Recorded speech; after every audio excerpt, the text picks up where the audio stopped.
जय हिंद दोस्तों, वंदे मातरम। रामनवमी के मौके पर जिस तरह से पूरे देश भर में हिंसा देखी गई, उसको देखते हुए अब जो हमारे देश की संस्थाएं हैं वो सब के सब अच्छे खासे अलर्ट पर है। कोई नहीं चाहता कि इस तरह की घटनाएं दोबारा हों। हनुमान जयंती आने वाली है। हनुमान भक्त उस दिन ऑब्वियस सी बात है काफ़ी हर्षोल्लास के साथ उनके जन्मदिवस को मनाएंगे। हम भी जाएंगे, हम भी मनाएंगे, हम भी जितना बन पड़ेगा उतना करेंगे। लेकिन बात वही है, जिस तरह का माहौल अभी इस समय देश में बना हुआ है उसको देखते हुए ऐसा लगता है कई लोगों को इस हर्षोल्लास से थोड़ी बहुत नहीं अच्छी खासी समस्या हो सकती।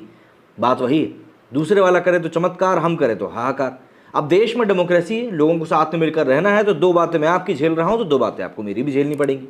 लेकिन बात यही है कि इंसान पत्थर फेंकना तो चाहता है, लेकिन जब खुद उसको पड़ता है तो उसको अच्छा नहीं लगता।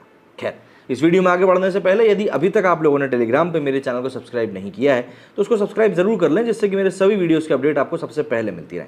आगे बढ़ते हुए बात करें तो भाई, रामनवमी के मौके पर देश भर में जो भी कई हिस्सों में हिंसा भड़की थी उसको लेकर सरकार जो है, बिल्कुल केंद्र सरकार अलर्ट पर बैठी हुई है। गृह मंत्रालय ने बुधवार को हनुमान जयंती की तैयारी के मद्देनजर सभी राज्यों को एडवाइजरी जारी कर अलर्ट पर रहने के लिए कहा है। गृह मंत्रालय ने सरकारों को कानून और व्यवस्था बनाए रखने, त्योहार का शांतिपूर्ण पालन करने, समाज में सांप्रदायिक सद्भाव को बिगाड़ने वाले किसी भी कारक की निगरानी सुनिश्चित करने के लिए कहा है। गृह मंत्रालय ने राज्यों से कहा कि वो ऐसे हर तत्व पर नजर रखे जिसको सांप्रदायिक सौहार्द बिगाड़ने की आशंका है। राष्ट्रीय राजधानी दिल्ली में भी हनुमान जयंती को लेकर पुलिस अलर्ट मोड पर है। दिल्ली पुलिस ने हनुमान जयंती से एक दिन पहले आज बुधवार को जहांगीरपुरी इलाके में फ्लैग मार्च निकाला। जहांगीरपुरी में दिल्ली पुलिस के अलावा पैरामिलिट्री फोर्स के जवान भी मौजूद थे। दरअसल पिछले साल जहांगीरपुरी क्षेत्र के जी ब्लॉक में हनुमान जयंती की शोभा यात्रा पर हुए पथराव के बाद हिंसा भड़क गई थी। हनुमान जयंती की शोभा यात्रा पर हुए पथराव के बाद, इसको जरा ध्यान रखिएगा। खैर, उधर कलकत्ता हाईकोर्ट ने मई मंगलवार को बंगाल सरकार को इसी सिलसिले में फटकार लगाई, या यूं कहे निर्देश भी दिए। हाईकोर्ट ने कहा कि अगर आपके पास पुलिस कम है तो आप केंद्र से फोर्स मंगवाइए और केंद्र सरकार भी तुरंत आपकी अपील पर कदम उठाए। हमें लोगों की सुरक्षा करनी है। हनुमान जयंती 6 अप्रैल यानी कि कल है। कोर्ट ने रामनवमी पर हुई हिंसा का हवाला देते हुए सरकार से सवाल किया। कोर्ट ने कहा कि आप कह रहे हैं कि कुछ लोगों को गिरफ्तार किया गया, हमारे पास कुछ जजों के खताएं हैं। उन्होंने कहा कि उनके घरों के पास दंगे हो रहे हैं। तब क्या होगा जब ऐसा ही माहौल कोर्ट परिसर के भीतर भी हो जाए? कुछ तो करना होगा। आप शोभा यात्रा के रास्तों पर बैरिकेड्स लगाइए, पुलिस शांति मार्च निकाल सकती है ताकि लोगों को ये लगे कि वो सुरक्षित हैं। पश्चिम बंगाल सरकार ने कलकत्ता हाईकोर्ट में शिवपुर और रिशिरा में हुई हिंसा पर एक रिपोर्ट पेश की। कोर्ट ने राज्य सरकार से पूछा कि हनुमान जयंती के मद्देनजर राज्य में शांति बनाए रखने के लिए वो क्या कदम उठा रही है।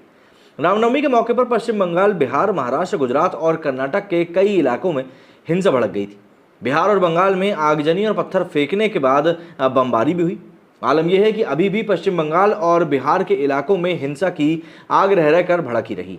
इसके मद्देनजर केंद्र सरकार पहले से ही हनुमान जयंती को लेकर अलर्ट मोड पर है। अब ऐसे में सबसे बड़ा सवाल यही है कि यदि इस चीज़ का सही तरीके से मतलब उसका टेक केयर नहीं किया जा रहा है तो कैसे चलेगा? यदि आप लोगों को रोकते हैं शोभा यात्रा निकालने से तो लोग अपने आप में ही भड़क जाएंगे। तो ऐसे मुझे ऐसा लगता है कि जिन भी रास्तों से शोभा यात्रा निकलनी है उन सभी रास्तों की ड्रोन से निगरानी की जानी चाहिए, जिससे कि जो छतें पड़ती हैं ना, रास्ते जो छत पड़ती हैं, उन छतों के ऊपर निगरानी की जा सके कि भाई छतों के ऊपर क्या सामान रखा हुआ है, कोई असामाजिक गतिविधि तो वहाँ पर नहीं हो रही है। क्योंकि रामनवमी के मौके पर भी ऐसे कई सारे केसेस में देखा गया कि छतों के ऊपर काफ़ी चीज़ें हुई थी। खैर, आप लोगों का इस बारे में क्या कहना है कमेंट करके जरूर बताइएगा। मेरे स्टूडियो फिलहाल इतना ही। जय हिंद, जय भारत।